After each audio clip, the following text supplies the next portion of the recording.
हैं HPI के बाद। तो जो आप ये सिर्फ बैड ऑब्स्टेटिक ना उसमें आप फिर खुद ही कंफ्यूज हो जाते हैं, इसलिए मेरा ख्याल सही है आपने जो भी रखना है एक रखें।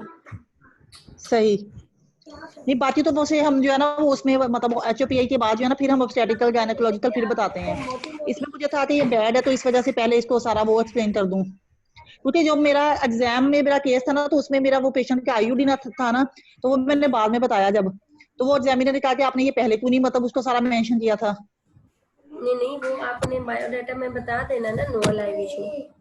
वो तो बता दिया था कि नो लाइव इशू,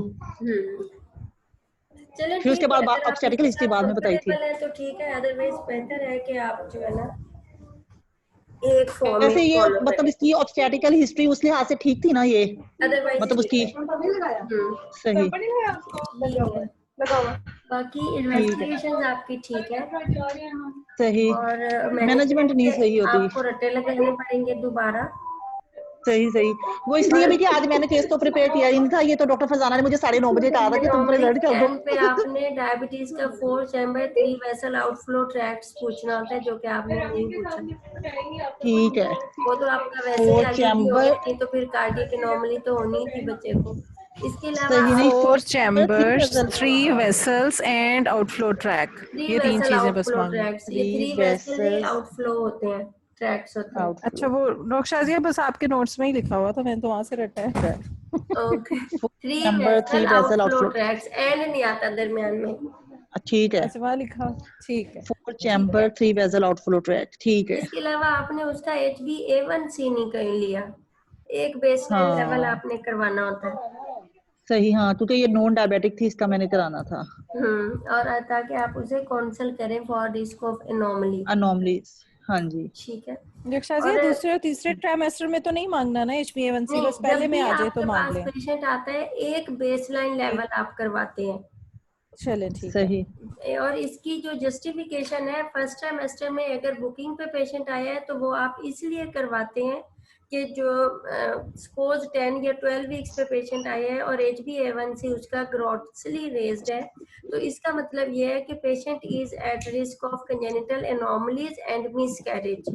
और अगर एनॉमलीज, आपका पेशेंट सेकंड सही या थर्ड ट्राइमेस्टर में प्रेजेंट किया है और HbA1c उसका रेज्ड है, it means she is at risk of developing complications of diabetes, that is macrosomia and होमिया polyhydramnios। पॉलीहेडमियस ठीक है, ठीक है, मतलब हमने डॉक्टर एक शाजिया करवा जैसे लेना है इसका हमारे ठीक। पास सारे पेशेंट्स ज्यादा वहाँ थर्ड ट्राइमेस्टर वाले ही आते हैं, 30+ वाले, तो हम्म, उनमें अगर एक बेसलाइन नहीं हुआ तो हम तब मांगे या आप रहने दें? करवा लें, ठीक है, बिल्कुल आपने मांगना तो है ना। ठीक है ठीक है, और दूसरी बात जी। ये कि आपकी पेशेंट आज 36 वीक्स पे थी, आपने उसका सारा, एक तो डेट ऑफ अल्ट्रासाउंड नहीं पूछी, उसके बगैर आपकी डेट ही नहीं निकल सकती मरीज की, फिर आपने एब्डोमिनल सर्कमफ्रेंस नहीं लिया जिससे आपने एस्टिमेटेड फिटल वेट निकालना था, मैक्रोसोमिया को एक्सक्लूड करना था, फिर आपने सही पेशेंट को ब्रेस्ट फीडिंग के लिए काउंसल नहीं किया, कॉन्ट्रासेप्शन के लिए काउंसल नहीं किया, और स्टीरॉइड चलो आपने दे दिया, और उसके बाद आपने HB और वो उसकी सारी चीजें बिल्कुल ही छोड़ दी ना। वो आपने सही सारी एक दफा जो मैनेजमेंट है ना, अदरवाइज डायबिटीज की मैनेजमेंट आपकी ठीक है, लेकिन जब आपने अपने ठीक है एम्स ऑफ मैनेजमेंट बताते हैं, वो आपने बताना था, my aim of management is to treat her urinary tract infection, correction of her low ठीक है hemoglobin level, control her blood glucose levels, prolong pregnancy up to 38 weeks if there is no fetal-maternal compromise, and decide safest time of delivery mode। तो पहले ही पता है कि वो previous 2 है। ठीक है, ठीक है आपने शुरू में ही बता देना है कि मैं इस पेशेंट को 38 वीक्स तक ले जाऊंगी, उससे आगे नहीं लेके जाऊंगी। आपकी सारी मैनेजमेंट में फॉलो अप पे जो आपने वीकली और उसके 2 वीकली विजिट्स करवाए, उससे ये बिल्कुल क्लियरली पता चल रहा था कि यार आपको कोई फर्क नहीं पड़ रहा कि पेशेंट 36 वीक्स हो गई है, उसके पहले 2 IUDs हैं, मैं उसकी स्ट्रिक्ट सर्विलेंस करके एनीमिया करेक्शन करके 38 पे मैं इसका इलेक्टिव सेक्शन कर दूंगी भाई। 36 और सही 36 पे प्रीवियस उसके IUDs हैं, तो अब उसका फॉलो अप तो बनता ही नहीं था, एडमिट रख के उसके नहीं, सेक्शन। वो तो एडमिटेड ही है ना एडमिट, पेशेंट। तो आपने तो बताया मैं इसका वीकली और 2 वीकली फॉलो अप विजिट्स कराऊंगी। नहीं वीकली तो मैं था कि मतलब वो एडमिटेड है तो एडमिटेड का भी वीकली जो वो जो है ना AFI के लिए स्कैन जो हम कराते होते हैं, और ओके, जो स्कैन उसका 2 वीकली बेसिस पे। ग्रोथ स्कैन में आपको वो तो पता क्या चल रहा था? बेसलाइन आपने एब्डोमिनल सर्कमफ्रेंस तो उसका लिया कोई नहीं, डेट ऑफ सही अल्ट्रासाउंड आपको पता नहीं, हो सकता है आज ही उसका बीपीडी 9.6 हो, और ये महीना पहले का अल्ट्रासाउंड हो। सही ठीक है। बस इसमें मसला दरअसल ये हुआ है कि जो है ना, जैसे अब मैंने उसकी इन्वेस्टिगेशन वो सारा कुछ देखा हुआ था, ठीक है, उसमें वो सब कुछ नॉर्मल था। अब इधर जो है ना वो सारा कुछ जो है ना, वो आपने वो मुझे वो जैसे डिरेंज दिया, इसलिए ठीक कि है, और मेरे देखिए सिर में वो आप, नॉर्मल वाला, मैं उसी को जो लेके चलती आपको रही। एग्जाम में मिलनी है इन्वेस्टिगेशंस, वो तो आपको नहीं ना पता हाँ, होती। वो तो पता नहीं होगी, वो तो फिर हम आपको उसी के अकॉर्डिंग देखो, चले आपको जाएगा, अब हिस्ट्री पे ये है। ये पता था कि उसे एचबी कम है, हाँ नहीं हाँ, वो हिस्ट्री पे वो भी पता बिल्कुल था ना। उसने पहले कोई सिम्टम्स नहीं बताई, लेकिन एंड में बता दी मुझे एक ब्लड लगा था। फिर दोबारा मैंने उससे सारी एनीमिया की हिस्ट्री पूछी और फिर कि जो आपने है ना। ये भी नहीं पूछा कि जो उसकी हीमोग्लोबिन आपको मिली है, ये प्री ट्रांसफ्यूजन थी या पोस्ट ट्रांसफ्यूजन थी। ठीक है। जब ब्लड ट्रांसफ्यूजन हुई होती है तो फिर आप क्लियरली पूछते हैं कि पोस्ट ट्रांसफ्यूजन है, प्री ट्रांसफ्यूजन है, ताकि इस वक्त जो पेशेंट की हीमोग्लोबिन है आपने उससे ऑनवर्ड मैनेज करना है उसे। ठीक है। और फिर एनीमिया तो आपने बिल्कुल ही गोल कर दिया ना सारा। हम्म। ठीक है, अदरवाइज सही। आपका जो ओवरऑल फॉर्मेट है वो बहुत बुरा नहीं है, लेकिन फिर भी आपको ये चीजें जो है ना रिफाइन करने की जरूरत है। और मैनेजमेंट से सही पहले से। आप जो अल्ट्रासाउंड नहीं लेते, इसके बगैर तो आप जो मर्जी कर लो, पेशेंट की नेक्स्ट पे प्रेगनेंसी काउंसलिंग भी कर लो, तो आपको कोई पास नहीं करता। और स्पेशली सही। डायबिटीज में अल्ट्रासाउंड देखे बगैर आप मैनेज करते। सही। ये क्रोनिक डायबिटीज में ना डॉपलर भी करवाना होता है। डॉपलर, अब इसका जो डॉपलर है वो हम 28 वीक्स पे कराएं या कब कराएं? आपके पास तो आई ही अब है। अब तो मेरे हमारे पास आई ही, मतलब वो जाते 30, मतलब अब 37 वीक पे हो रही है, मतलब 32+3 पे वो एडमिट हुई थी। तो उसका कोई अब वो डॉपलर नहीं ऐसे, हुआ। इसका कोई डॉपलर लगा तो नहीं हुआ था साथ कोई? जो है ना गाइडलाइंस क्रोनिक हाइपरटेंशन की, उसमें ये क्रॉनिक एम्प्लाइजर हाइपरटेंशन वाले में तो हमने कराते हैं ना, 28 पे कराते हैं, 32 पे कराते हैं, फिर 34 पे कराते हैं। नहीं, क्रोनिक डायबिटीज में भी है डॉक्टर ज़ारा, ये हमने एक दफा ढूंढा था ना। Hello no doctor Zara. Diabetes का डॉपलर किधर गई? डॉक्टर हिना को भी याद होगा। शाजिया नहीं वो शाजिया नहीं है डॉक्टर शाजिया, ये मैंने देखा था, उन्होंने कहा था डायब- इसमें उन्होंने लिखा हुआ था सिर्फ नहीं कराना डॉक्टर शाजिया। ओके, नहीं करवाना, तो वो कब करवाना है? डायबिटीज में क्या इंडिकेशन थी उन्होंने डॉक्टर? लिखा हुआ है डॉपलर इफ इंडी, उन्होंने सिर्फ ये लिखा हुआ था कि आपने ग्रोथ स्कैन 4 वीकली इसमें कराते रहना है, एएफआई के लिए और पैरामीटर्स के लिए, और डॉपलर का नीचे अलग से लिखा हुआ है इफ इंडिकेटेड। तो इफ तो फिर इंडिकेशन आप में उसका क्या एक करा, दिया हुआ था? यानी कि उसमें अगर डायबिटीज के साथ कोई आईयूजीआर है, कोई इस ओके तरह का ओके इशू ओके, है, आपको नहीं, लग अगर रहा है। प्री लगा अगर मैम नहीं सस्पेक्शन है। प्री क्लेम्शिया नहीं, अगर प्री क्लेम्शिया प्रीक्लेम्शिया। हाइपरटेंशन है ना, तो फिर हम कराएंगे doctor. Okay okay, otherwise chronic diabetes जो नॉर्मल चल रहा है उसमें नहीं कराएंगे। हाँ ठीक है ठीक है, उसमें नहीं कराना। सही है। सही। ठीक है डॉक्टर आस्था, एक तो आपने गाइडलाइन पूरी पढ़नी है डायबिटीज की, जो नाइस सही से। गाइडलाइन है, और सेकेंडली आपने बुक से सारी डायबिटीज को रटा मारना है, और एनीमिया को भी बुक से रटा तो मारना मारा हुआ है। है। लेकिन इनिशियली आप लोग कोशिश करें कि एक एक केस सिंगल करें ना। आपको जब सिंगल की प्रैक्टिस हो जाए तो फिर आप लोग दो दो कंबाइन करना शुरू करें।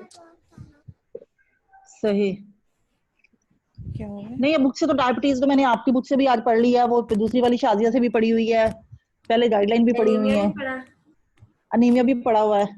तो फिर इतना बुरा होना नहीं चाहिए था।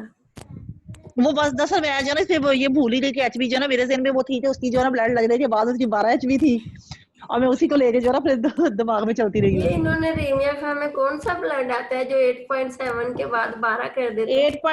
8.7 उसकी एचबी थी, उसको 1 ब्लड लगा, 2 आयरन लगे, और उसके बाद की जो है ना उसकी 12 एचबी है, जो उसके बाद की आई हुई है। ओके ओके, इंजेक्टेबल भी लगे हैं, यानी वो काफी देर पहले ट्रांसफ्यूज हो चुका होगा। हाँ, मतलब उसको जो है ना वो 15 जुलाई से एडमिटेड है ना, तो अब आज हो रही है कि 20 अगस्त हो रही है, तो मतलब ऑलमोस्ट 1 मंथ, और तो अगर वो हो आपने रहे हैं 5 12 डेज। देखी हुई थी फिर तो आपको लाजमी पूछना चाहिए था कि ये प्री ट्रांसफ्यूजन है या पोस्ट ट्रांसफ्यूजन है, तो हो वो सकता है बस। इधर ही मुसीबत खत्म हो जाती। हाँ जी। सही सही। वो बस मेरे ज़हन में ना उसकी वही वाली थी जो उसने 8.7 पे उसको एक ब्लड लग गया, 2 इंजेक्टेबल लग गया और उसके बाद उसकी 12 हो गई और मैं उसी के वो रही ना, इस पे मैंने ध्यान ही नहीं दिया 8 वाली पे। कोशिश किया करो कि इन्वेस्टिगेशंस ना देखो पेशेंट की, वरना फिर आप अच्छा। लोग जो इस वक्त इन्वेस्टिगेशन मिलती हैं उसे आप लोग फिर एक्सेप्ट नहीं करते या अडॉप्ट नहीं करते। वही सीरियस है, वो जो पहले प्लान बनाया होता है फिर उसी पे ही आप लोग रहते हाँ, क्योंकि मैंने तो वो नहीं उसी के मुताबिक अपना प्लान जो है ना वो बनाया हुआ था कि उसकी वो एचबी ठीक थी और वो सारा कुछ सिर्फ हमने डायबिटीज को ही लेके आगे चल रहा है और इसमें यूरिन पे भी कुछ नहीं था, हैं। तो इसीलिए जो है ना मैं उसी को अपना वो करके तो सही है। करती रही। अब कल डॉक्टर चले अब फरजाना ने मैं इसके करना है।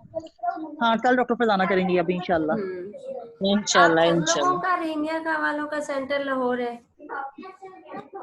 अभी तक तो कोई वो ही नहीं हाँ आया जी क्योंकि रखा तो लाहौर ही हुआ है, लेकिन वो ये कह रहे थे कि हो सकता है कि हम स्प्लिट कर दें और इस दफा हम मुल्तान में भी सेंटर बना लें, अच्छा, मुल्तान में भी बना रहे हैं, सही है। तो इसलिए जो है ना अभी कोई पता नहीं है क्या सूरत हाल क्या आता है क्या नहीं। आपको कोई आइडिया है ना कि शादी कब से स्टार्ट होंगे? नहीं, मुझे कुछ पता नहीं है, इसलिए कि मेरा ना तो किसी एग्जामिनर से कांटेक्ट है और ना ही सही मैंने सही किसी से पूछने की कोशिश की है। बस मुझे जो इन्फॉर्मेशन मिलती है वो यही है जो कैंडिडेट से मिलती है। सही सही। वैसे मैं ना कल, मुझे अगर याद रहा तो मैं किसी एग्जामिनर से पता करवाती हूँ, इसलिए कि एग्जामिनर्स को ना ईमेल आना शुरू हो जाती हैं पहले उनकी अवेलेबिलिटी के लिए, सही। तो शायद हम ये आपको खुद पता चल याद जाए। करवा देंगे। ठीक है। हमें ज्यादा जल्दी है देने की, है ना? हमें और देने का क्या भी ये है कि हमें डेट का डॉक्टर पता चल जाए ना कि क्या डेट है। नहीं नहीं, एग्जाम डॉक्टर देने की फरजाना ने जल्दी तो होना हो, सीरियस तभी होना होता है सबने जब डेट आ जाए। डॉक्टर फरजाना ने तो डेट अनाउंस की हुई है 15 सितंबर। नहीं मेरी करो। तरफ से तो वही है। मुझे तो लगता है पहले हो जाएगा। नहीं, लेकिन जो है ना किसी ने फेसबुक पे शेयर किया होता है कि 5 सितंबर से जो है ना वो शुरू हो रहे हैं। अब पता नहीं कि वो हो रहे हैं कि नहीं हो रहे, क्योंकि इसलिए कि सीपीएसपी तो अभी नहीं बता रही। अगर 15 को लेंगे आप लोगों का तो फिर एफसीपीएस वालों का दिसंबर में चला जाएगा। लेकिन अभी इनका अगर 2 को पेपर है तो 8 तक रिजल्ट आ जाएगा, 8 से ये शुरू कर लेंगे उनका। नहीं, उनका 9 हमारा हो 10 जाए तो उनका शुरू करेंगे ना। आप लोगों का होगा तो उनका शुरू करेंगे ना। चलें, जो भी हो अल्लाह ताला बस बेहतर करे। और 2 को सिर्फ गायनी का नहीं है ना, सर्जरी, मेडिसिन, गायनी और एक ये 4 सब्जेक्ट्स का होता है ना। आमीन। अल्लाह करे बस पास हो जाए। चले ठीक है, किसी और का कोई क्वेश्चन? चलिए ठीक है, मैं इसकी मैनेजमेंट दोबारा लिख के जो है ना फिर कल डॉक्टर फरजाना के केस के बाद मैं एक दफा मैनेजमेंट अपनी सुना दूंगी। ठीक है, ठीक है। हाँ, चलिए ठीक है। और कोई क्वेश्चन नहीं है किसी का? किसी को कुछ समझ नहीं आया या सारे ही समझ आ गए? अच्छा, इसकी अच्छा रिकॉर्डिंग हो रही होती है? हाँ, रिकॉर्डिंग इसकी हो रही होती है। क्योंकि वो मेरा दरमियान में वो मेरा नेट बंद हो गया जी था तो बेटे। उसपे मैं फिर रह गया मैं। नहीं बुरी बात। जी डॉक्टर असमा, ये ना रिकॉर्डिंग तो हो जाती है इस पे, या तो ये कि मैं इसे यूट्यूब पे शेयर कर दूं, अदरवाइज फिर हर किसी की इंडिविजुअली ड्राइव पे शेयर करना पड़ेगा। इसका आसान तरीका ये है कि आप लोग ना अपने अपने मोबाइल पे भी रिकॉर्ड कर सकते हैं ताकि आप लोगों को इमीडिएटली अवेलेबल हो, क्या कर रहे अंटिल ये कि मैं इसे प्रॉपरली आप लोगों से शेयर करूं। सही। जी डॉक्टर असमा, आपने कहना है कुछ? मैंने ना कल वाला पूछना था। लगता है डॉक्टर असमा के भी बच्चे खेल रहे हैं साथ हमारी तरह। हाँ जी, मैंने ये पूछना था, वो कल वाला पेशेंट का ना मेरा मोबाइल बंद हो गया था, क्या आपने कहा था? आपकी आवाज नहीं आ रही डॉक्टर असमा, बेटा चुप करो। सारी मम्मा होती हैं तो फिर सबके बच्चे होते हैं। आप इससे पूछो किचन में होगा।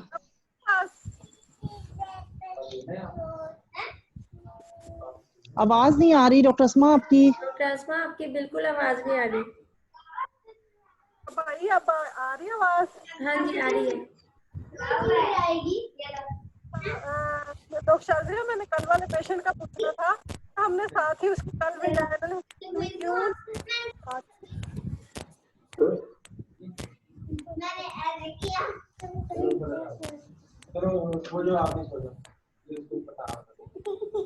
आपकी आवाज फिर गायब हो गई है।